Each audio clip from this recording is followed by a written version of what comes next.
el mar. Un espectáculo hermoso de observar. El mar que vemos acá es parte de un enorme y complejo mundo lleno de vida. Los océanos representan casi 3/4 partes de la superficie de nuestro planeta. Suman aproximadamente 361 millones de kilómetros cuadrados de agua, lo mismo que 130 veces y media la superficie de nuestro país. Esos millones de kilómetros están repletos de especies vivas, organismos microscópicos o los más gigantescos animales que existen en la actualidad, las ballenas. Las grandes corrientes marinas que recorren los océanos influyen en el clima del planeta. Por ejemplo, Europa del Norte, aunque está en la misma latitud que Alaska, tiene un clima mucho más suave por la influencia de la corriente del Golfo, que lleva a sus costas aguas cálidas tropicales del Golfo de México. El volumen total de agua de mar existente en nuestro planeta asciende a unos 1.370 millones de kilómetros cúbicos. Esa enorme cifra nos sirve para entender la importancia que el ambiente marino tiene dentro de nuestro planeta. Tan inmensos e inabarcables parecen los océanos que los seres humanos seguimos creyendo que el océano es ilimitado. Suponemos quizá que los océanos soportarán todo lo que les arrojemos a ellos y todo lo que les quitemos sin medidas. Pero eso es un tremendo error, porque no es así. La historia de los océanos es mucho más larga que la de la humanidad. Pensemos cómo habrá sido la Tierra cuando se estaba formando. Imaginen un paisaje muy distinto. El planeta experimentaba cambios muy importantes que combinados darían lugar a la vida. Al reunirse el material de la Tierra se fue compactando debido a la atracción gravitatoria.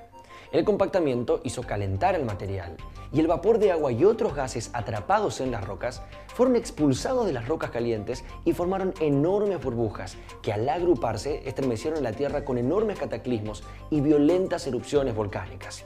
El vapor de agua escapaba del interior terrestre y al enfriarse en el espacio se condensaba y caía en forma de lluvia sobre la superficie.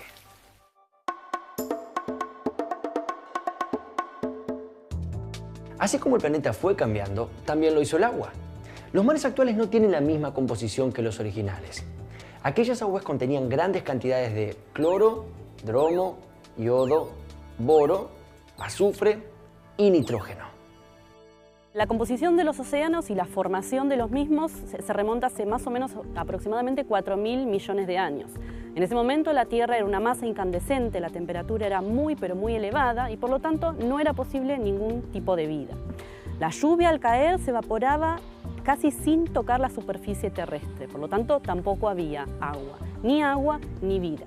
Con el paso del tiempo, la temperatura fue disminuyendo paulatinamente y así la lluvia pudo caer, se pudieron formar pequeñas lagunas, pequeños cursos de agua.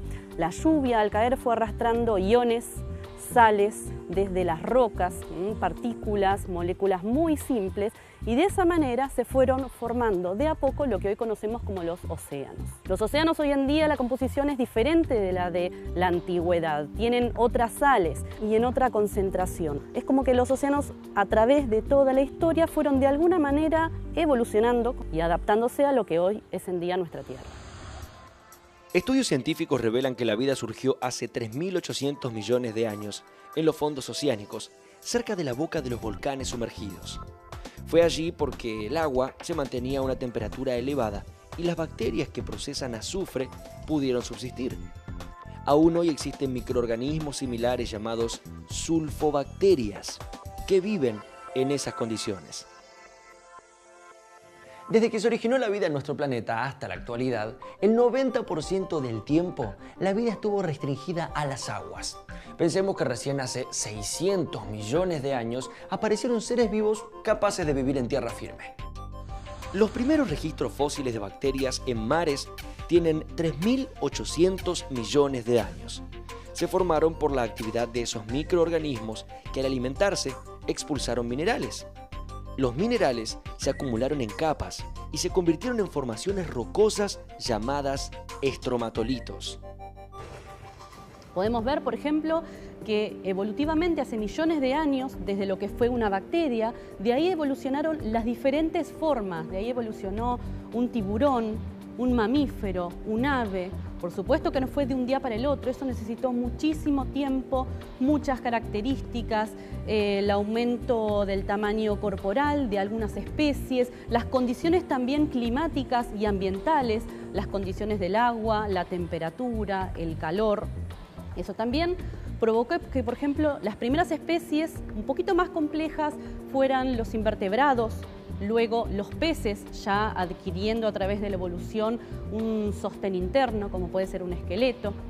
Luego, a través de la evolución, los animales empezaron a conquistar un poquito más la tierra. Apareció el grupo de los anfibios, animales que hoy en día no pueden dejar completamente ni el agua ni la tierra.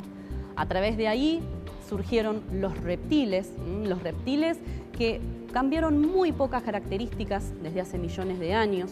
Tenemos los alligators, los cocodrilos, las tortugas, y a partir de ellos se originaron las aves, no como las que hoy conocemos, pero unas aves más primitivas. Luego también surgieron los mamíferos y ya vimos que los animales surgieron, o la vida surgió en el agua, pero fue conquistando paulatinamente y a través de muchos años la tierra e incluso también el aire. Desde que se formaron los océanos, estos pierden agua en forma de vapor constantemente por efecto del calor del sol. Pero casi toda el agua perdida regresa en forma de lluvias y con la descarga de los ríos. Así, este ciclo transporta sales y otros minerales desde los continentes a los océanos. El desgaste de las rocas continentales libera sales minerales que los ríos transportan al mar, volviéndolo a lo largo del tiempo cada vez más salado. La vida acuática tiene escenarios muy complejos, tan variados y dignos de conocer como de la superficie terrestre.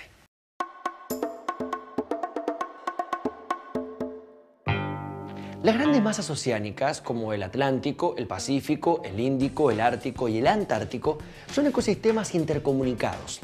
Entre ellos circulan corrientes marinas que son como ríos de agua dentro del mar, con distintas temperaturas y diferentes concentraciones de sales. Los océanos tienen una profundidad media de 3.800 metros. El fondo marino puede ser tan irregular como la superficie de los continentes. Por ejemplo, las fosas marinas que existen en el Mar Caribe, en el Océano Atlántico, cerca de la isla de Puerto Rico. Allí, la profundidad alcanza más de 8.000 metros. Además, el fondo oceánico posee grandes cadenas montañosas submarinas, de las cuales algunos picos elevados dan como resultado islas. Las formas del relieve oceánico son: 1. La costa, que es la línea de contacto de la superficie continental y el mar. 2. La plataforma continental, que es continuación del declive del continente bajo las aguas oceánicas hasta una profundidad de 200 metros, dependiendo su extensión del relieve continental.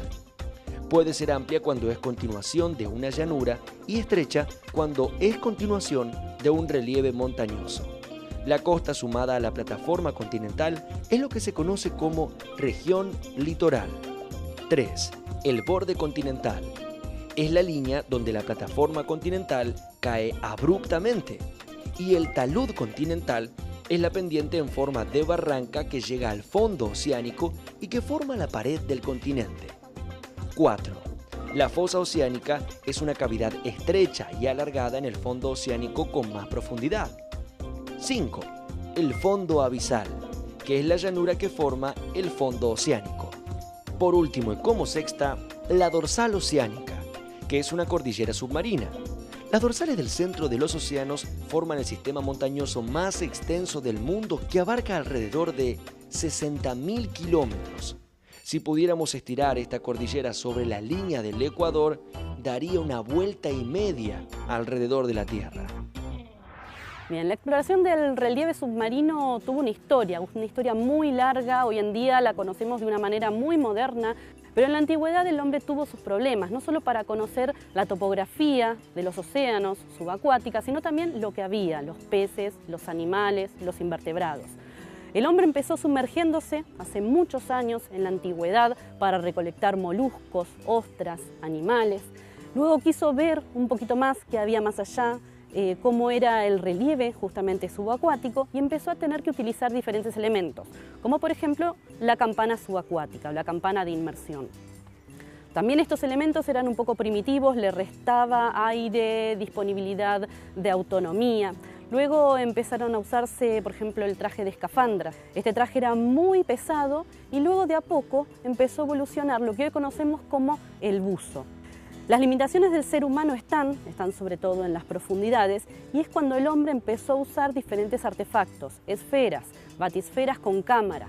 El hombre pudo sumergirse a mucha profundidad, estudiar un poco todo lo que veía en el fondo y a su vez mandar a mayores profundidades, por ejemplo, lo que se llaman los abismos, distintas cámaras con distintas tecnologías.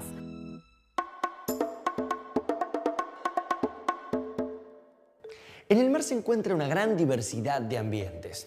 Arrecifes de coral, manglares, lechos de algas y otros ecosistemas acuáticos litorales y de aguas someras. Ecosistemas de mar abierto o los misteriosos y poco conocidos sistemas de las llanuras y fosas abisales del oscuro fondo oceánico. Al igual que los ambientes terrestres o continentales, las comunidades biológicas de los ambientes marinos dependen de la energía solar que captan los organismos con clorofila para transformarla en energía química. En un ecosistema marino, como en cualquier otro ecosistema, se dividen los organismos en Productores primarios, herbívoros, carnívoros y en organismos descomponedores como las bacterias y los hongos. Estos últimos se encargan de reincorporar al medio las sustancias que extraen de los organismos productores, cerrando el gran ciclo de los nutrientes. Los organismos productores son las algas, que en conjunto reciben el nombre de plancton vegetal o fitoplancton. El plancton vegetal está formado por una prodigiosa masa de organismos celulares y pluricelulares que viven hasta unos 100 metros de profundidad, es decir, en la franja de agua que los rayos luminosos pueden atravesar. El fitoplancton es el alimento del zooplancton, compuesto por organismos unicelulares como las amebas y otros multicelulares pero muy pequeños como los camaroncitos llamados krill y las larvas de crustáceos y moluscos. El zooplancton es el alimento de peces como sardinas, salmones y de grandes mamíferos como las ballenas. Los peces pequeños son devorados por otros que, a su vez, son presa de grandes depredadores como tiburones, atunes, delfines y orcas. Y por último, los microorganismos descomponedores se alimentan de los restos y desechos de cualquiera de los seres anteriores. Con respecto a las relaciones interespecíficas entre las especies, se dan a todo nivel, en todo ecosistema, tanto los ecosistemas aéreos, terrestres como marinos. Hablando más que nada de los ecosistemas marinos, las relaciones interespecíficas entre estas especies que viven en el mar, en los océanos, en los mares, son muy importantes y más que nada están relacionadas casi principalmente con la búsqueda de alimento y la defensa del lugar, del refugio y también de algunos posibles predadores. Un ejemplo que podemos ver en particular, lo encontramos en nuestras costas argentinas, es la relación interespecífica entre una anémona, pueden haber diferentes especies de anémonas, con algún caracol, es un molusco. Les puedo dar el ejemplo de una especie en especial, el tritón peludo. Por un lado, la anémona lo que está recibiendo es un beneficio del caracol, obtiene un sustrato, un lugar donde posicionarse, y el caracol está obteniendo protección de la anémona gracias a los tentáculos ponzoñosos de la misma.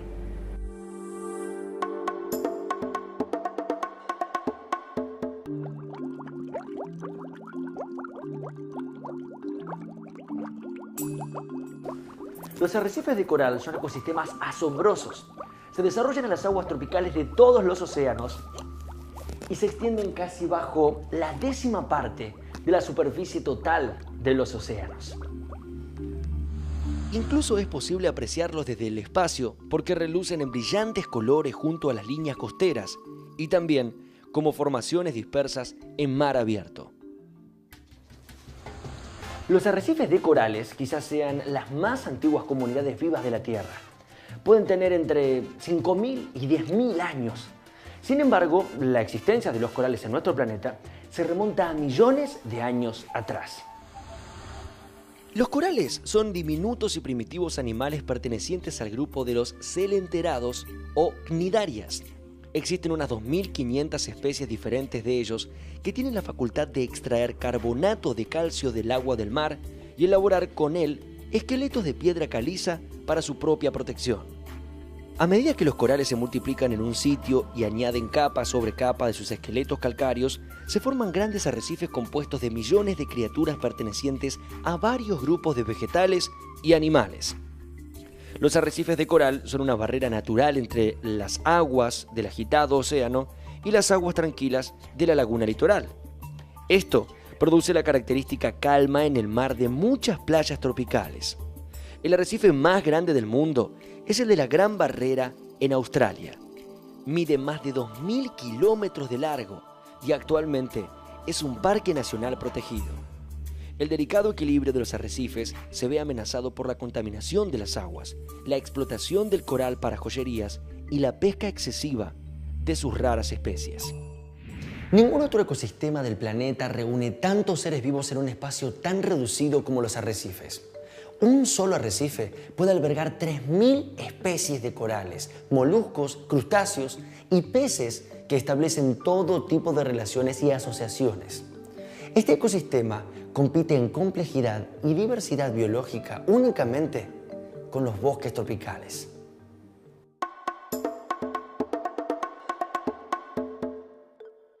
Los oscuros fondos marinos o zona abisal son la mayor parte de lo que se llama región afótica o sin luz. Sin rayos de sol no sobreviven algas y los animales que circulan por allí viven consumiendo restos cadavéricos. Los peces de esta zona se adaptaron a la falta de luz en forma sorprendente. Bocas desmesuradamente grandes le permiten tragar entero y rápido cualquier cosa. La inmensidad de la zona oscura del océano impide la observación para la búsqueda de parejas. Muchas especies emiten señales luminosas como los calamares. Los peces abisales que viven en las profundidades marinas son todavía poco conocidos, pero de mucho interés científico. Al ser un ecosistema con muy lentos cambios, alberga especies que han sobrevivido sin transformarse por muchísimo tiempo. De algún modo, son ecosistemas actuales y al mismo tiempo una especie de museo viviente de la evolución de la vida en el mar.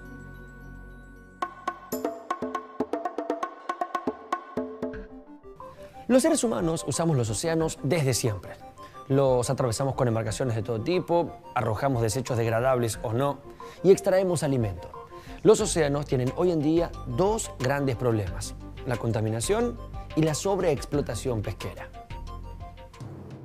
Cada año se derrama en el agua marina más de 3 millones de toneladas de petróleo. Esto ocurre por desidia empresarial o por accidentes en el transporte del combustible. Al mismo tiempo, muchos materiales contaminantes provienen del vertido cloacal de ciudades costeras y de los barcos que arrojan sus desechos en el agua marina. Llegan al mar sustancias tóxicas y objetos que no se descomponen como detergentes, petróleo, botellas y otros envases. También bolsas y redes plásticas que resultan muy peligrosas para peces, tortugas, delfines y otros animales que las ingieren o quedan atrapados en ellas. Bien, los factores de peligro que afectan los ecosistemas marinos, los mares, los océanos, las plataformas continentales, en general la mayoría, yo diría casi todos, están relacionados con actividades humanas. Naturalmente lo que sucede con ecosistemas acuáticos, los ecosistemas acuáticos tienen una depuración natural, a su vez los desechos de los peces son diluidos, eliminados, depurados naturalmente, no así lo que hace el hombre y lo que vuelca el hombre en los ríos, mares y océanos. Factores de peligro pueden estar relacionados con la contaminación, derrames de petróleo, vuelco de residuos industriales, cloacales. Todo esto hacen las actividades humanas cotidianas, urbanas de una ciudad y también relacionadas con las actividades industriales. Por otro lado, también están las actividades que se realizan en alta mar, con lo que es la limpieza de buques, algún derrame de petróleo y también con lo que sucede con la pesca. Ya no hablando más que nada del ambiente acuático, sino del recurso, de las especies que viven en nuestros océanos. La pesca es una actividad humana muy antigua y no fue hasta el siglo XIX que la sobreexplotación se volvió peligrosa para el ambiente. Los modernos barcos factorías con sus enormes redes y dispositivos como radares o sonares que detectan con facilidad los cardúmenes o bancos de peces cambiaron el volumen de la pesca mundial. De las 22.000 especies conocidas, solo 280 son de interés comercial y de estas solo 6, el arenque, el bacalao, el atún, la caballa, la anchoa y la sardina, representan la mitad de las capturas. Al estar sobreexplotadas, las poblaciones de las especies más comercializadas decrecen. Esa disminución afecta irremediablemente a muchos otros seres que dependen de algún modo de ellas.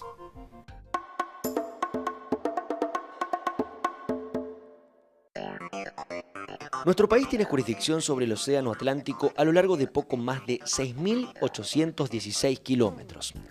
El litoral atlántico argentino presenta una gran variedad de costas. Algunas de acumulación como las arenas en Mar de Ajó en la provincia de Buenos Aires y otras de erosión, como los acantilados en Punta Mogotes. Pero además, nuestra plataforma continental submarina tiene un ancho variable que da como resultado una superficie total de aproximadamente 1 millón de kilómetros cuadrados. Pocos países poseen escalones continentales tan amplios como el nuestro. Y debido a esto, existen muchos intereses relacionados con la utilidad del mar y sus fondos para la explotación de recursos. Más allá de nuestra propia sobreexplotación, los buques factoría extranjeros están haciendo estragos en los ambientes marinos de nuestro mar austral, poniendo en peligro de extinción a especies como la merluza. El estudio del mar en la Argentina está en una etapa inicial. Ha comenzado el estudio, se llevan a cabo diferentes investigaciones desde hace varios años, pero todavía le falta mucho. Y lo que necesita también la Argentina es un poco más de recursos para estudiar, de investigadores, de organizaciones que se interesen en el mar, aprovechando también que nuestra costa es todo plataforma continental, es todo mar, todo océano, y hay mucho por estudiar, por descubrir nuevas especies, por estudiar cuáles son las relaciones y cuál es también la relación entre esas especies que puede tener con nosotros, con el hombre. La pesca sustentable es una pesca para la cual la región, la zona o el país pueda aprovechar ese recurso sin agotarlo. Pero esto necesita de varias cosas, necesita del estudio de este recurso, de las tasas poblacionales, de la tasa de reproducción, cómo se puede llegar a regenerar este recurso, a estudiarlo, a pescar sin necesidad de agotarlo. Esto se relaciona también con la soberanía alimentaria en cuanto a la pesca. ¿Qué es esto? Es la soberanía que tenga una región, en este caso hablamos de un país, sobre cierta parte del océano o del mar. Nosotros tenemos soberanía sobre nuestra amplia plataforma continental, que es muy pero muy rica. Y es por eso que para poder aprovecharla de una manera consciente, debemos hablar de la pesca sustentable. Falta mucho para que Argentina pueda cuidar completamente sus recursos y su mar. Algunos pueden pensar que sí, que los está cuidando, otros que no. En mi opinión, le falta también aprender de otros lugares que tienen menos agua, menos océano, menos plataforma y poner más científicos, interesarse más en los recursos, en las pescas, las nuevas especies que pueden encontrar y las nuevas cosas por descubrir. Los océanos son el espacio vital de una infinidad de seres vivos interrelacionados en formas muy delicadas. El equilibrio de sus elementos es algo que el ser humano no tuvo en cuenta durante mucho tiempo. Y las formas vegetales y animales que pudimos conocer sobreviven en ecosistemas muy variados en todo el planeta. Sean visibles o no, esos ecosistemas también nos afectan a nosotros. Por eso es importante que cada uno de los seres humanos tome conciencia para evitar que continúe la contaminación de nuestros océanos.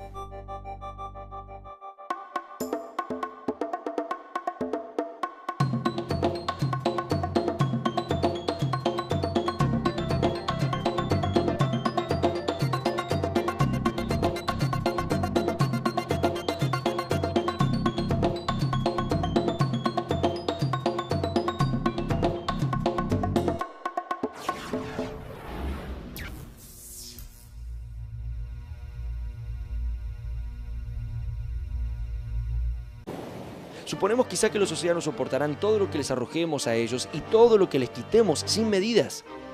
Pero eso es un tremendo error, porque no es así. La historia de los océanos es mucho más larga que la de la humanidad. Pensemos cómo habrá sido la Tierra cuando se estaba formando. Imaginen un paisaje muy distinto. El planeta experimentaba cambios muy importantes que combinados darían lugar a la vida. Al reunirse el material de la Tierra se fue compactando debido a la atracción gravitatoria. El compactamiento hizo calentar el material y el vapor de agua y otros gases atrapados en la clima del planeta. Por ejemplo, Europa del Norte, aunque está en la misma latitud que Alaska, tiene un clima mucho más suave por la influencia de la corriente del Golfo, que lleva a sus costas aguas cálidas tropicales del Golfo de México. El volumen total de agua de mar existente en nuestro planeta asciende a unos 1.370 millones de kilómetros cúbicos. Esa enorme cifra nos sirve para entender la importancia que el ambiente marino tiene dentro de nuestro planeta. Tan inmensos e inabarcables parecen los océanos que los seres humanos seguimos creyendo que el océano es ilimitado. Las rocas fueron expulsados de las rocas calientes y formaron enormes burbujas que al agruparse estremecieron la Tierra con enormes cataclismos y violentas erupciones volcánicas. El vapor de agua escapaba del interior terrestre y al enfriarse en el espacio se condensaba y caía en forma de lluvia sobre la superficie.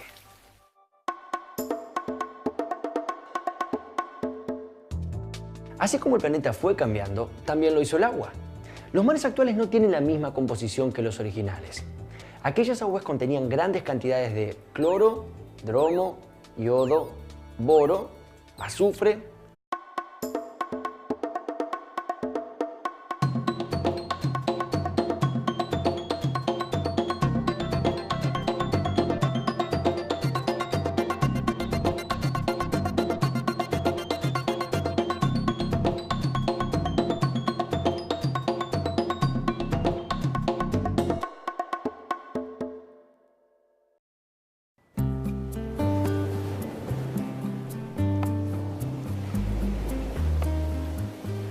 El mar. Un espectáculo hermoso de observar. El mar que vemos acá es parte de un enorme y complejo mundo lleno de vida. Los océanos representan casi 3/4 partes de la superficie de nuestro planeta. Suman aproximadamente 361 millones de kilómetros cuadrados de agua, lo mismo que 130 veces y media la superficie de nuestro país. Esos millones de kilómetros están repletos de especies vivas, organismos microscópicos o los más gigantescos animales que existen en la actualidad, las ballenas. Las grandes corrientes marinas que recorren los océanos influyen en el clima